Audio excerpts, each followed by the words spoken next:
first and foremost, Sure. let's talk about your thoughts on Pope Leo the 14th. Yes, this is such an exciting moment for the global church. All eyes really are on this person who emerges after we saw the white smoke emerge. So there's a deep level of curiosity and excitement. Certainly for me, as someone who thinks about this both as a Catholic and as a sociologist, someone who knows the church so well, someone who's consulted for the Vatican, I'm thinking through, what does this mean? What does leadership look like through the hands of this person? What direction is it going, and what happens next? And you yourself have worked in a roundabout way with Pope Leo. Yes, I have. So I have spent quite a bit of time at the Vatican as a consultor for the global process of synodality, and that invited so many different cardinals and leaders from around the church. And so Pope Leo XIV, who was then, of course, Cardinal Robert Prost, was also part of that process, involved in those conversations and thinking about the global conversation for the church and where it's headed. And so let's talk about, he is the first American Pope. He is the first American Pope, which I think, and we should say first from the United States, and I think that this is something that has really, it comes as a shock for many, but I think arguably he's also perhaps the least American of the American cardinals who might have been eligible for this role, in particular because he spent so much time abroad, especially in Peru as well as in Rome. He speaks multiple languages, and so in that sense, yes, he is from the United States, but he has a different sort of pedigree that makes him a very global figure. We don't really know what goes in on these mysterious conclave meetings and stuff, but if you were to hedge a bet, what would you think? Why would you think that he was chosen out of the, 133? Yes. The process actually went even a little bit faster than I thought it would, but I suspect that there was an opportunity to really begin to get to know each other better and an opportunity to speak into some of the current issues. And I think in the case of now Pope Leo XIV, I think he's very conscious of what's happening in the church. He's both grounded in the global church, but also has been appointed to the Curia and been there present with bishops, especially for the last couple years. So there's a level of familiarity. He also was appointed by Pope Francis to be cardinal, so there's a sense of connectedness and bridge to Pope Francis. I think the American connection is an interesting one too, because the U.S. church is arguably a very polarized church, and yet here's someone who can emerge as a bridge figure in many different ways, attentiveness to the margins and otherwise.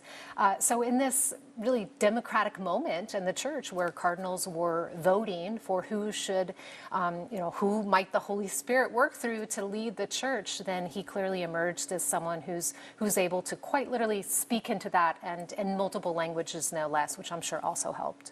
Do you know of any connection to East Tennessee in our diocese?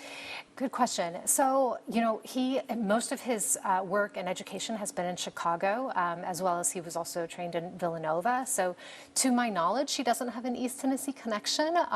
But, I think his global connectivity and the ways in which he's been able to see what are the changes happening, both in the U.S. context, but also more broadly, are certainly ones that are impacting the local church here as well. So someone told me right before you got here that he was part of the investigation into Bishop Sticca. Oh, I didn't know that. Okay, so that's so fascinating. Well, that makes sense. So one of his roles then has through the Vatican has been to support bishops, but also to help support investigations of bishops in order to make sure that the church is abiding by principles with regard to the protection of children and sexual abuse. So it would make sense then that any kind of investigation that would be transpiring, he would have been at least at some level a part of that. I've noticed that a lot of our friends have said, we just had a former coworker that said, my mother went to the same school, and her uncle played football with him. Right. So it would seem to me that he is the Pope, but his roots are in the United States, and he has an upbringing He really is. How do you think that's going to influence him as Pope, if you were to guess? You know, I think it will definitely, at this moment, I think he'll get some buy-in, certainly in the U.S. context. You know, my mom was raised in Illinois. She's ecstatic. And she's a baby boomer who never thought the Pope would be an American. So I think he's going to be fueled by the energy that is this enthusiasm and joy and sense of surprise. And my guess is that that's going to help him step into a place of support and collegiality and collaboration. And my experience with him so far has been that he really does emphasize collaboration of the whole church, and so that's, I think, going to continue into his papacy. How do you think he's going to he will get along with like world leaders, in particular our president, vice president? Any thoughts on him as a not a politician, but someone who works with them? Yeah, he strikes me as someone who will be able to, first and foremost, be attuned to cultural difference and also unity. He's someone who talks and thinks a lot about unity. The fact that he's able to speak in English and Latin and Spanish and Italian matters quite a bit for his ability to converse with world leaders.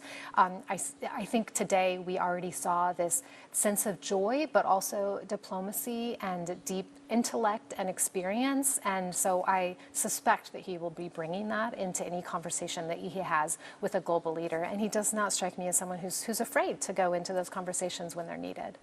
It must be really interesting to know popes. Yeah. Yes. Yeah. It's wild.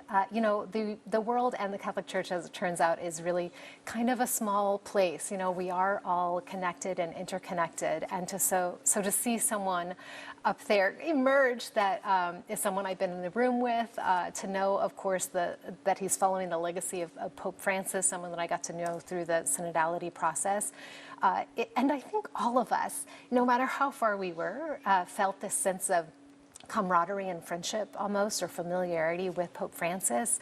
And so I think for many Catholics, but really for many around the world, looking at Pope Leo in this moment, this is an invitation to be a friend, to be a leader, to be someone who we will feel close to even if we're very far away.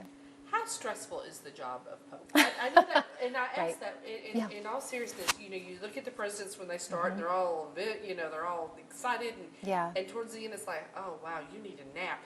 I mean, how stressful of a job is this? Yes. Well, this is someone who has lived already some time, and I think the cardinals, for one, try to choose someone with a level of experience and age and maturity to enter into this. But absolutely, it must not be easy at all. In fact, today, what Pope Leo would have done is enter into the room of tears, which is quite literally this room where you reflect on the sincerity and the momentousness of this moment of becoming Pope, as you put on the vestments for the first time. And the idea of tears, too, then sort of evoking this deep sense of emotion and responsibility and care that he then brings out into the stage, into the world. But I think there, too, what was he greeted with? Cheers and applause and smiles and joy.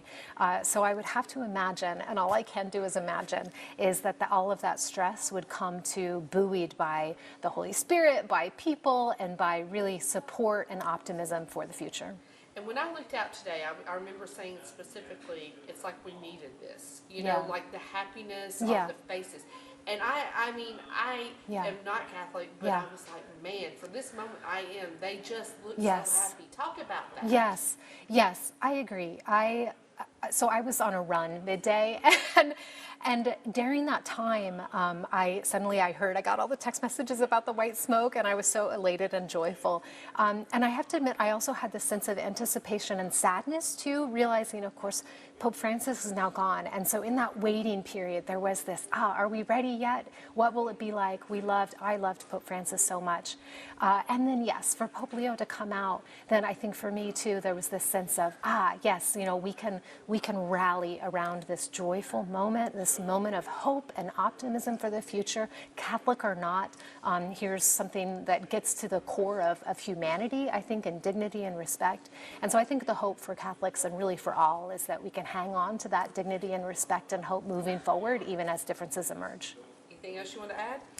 I don't think so. What do you hope for most from his I don't know what it's called, a reign? Or Yes. You know, I, I, I do hope that he's able to continue the kinds of processes that Pope Francis was able to implement around speaking into issues and listening to each other, making room for discomfort and difference, because I think ultimately that will make the church and the world a better place as opposed to trying to turn our eyes away from it. So I feel optimistic that he's someone that will help lead us into that place joyfully and bravely and wisely and inspired by the Holy Spirit.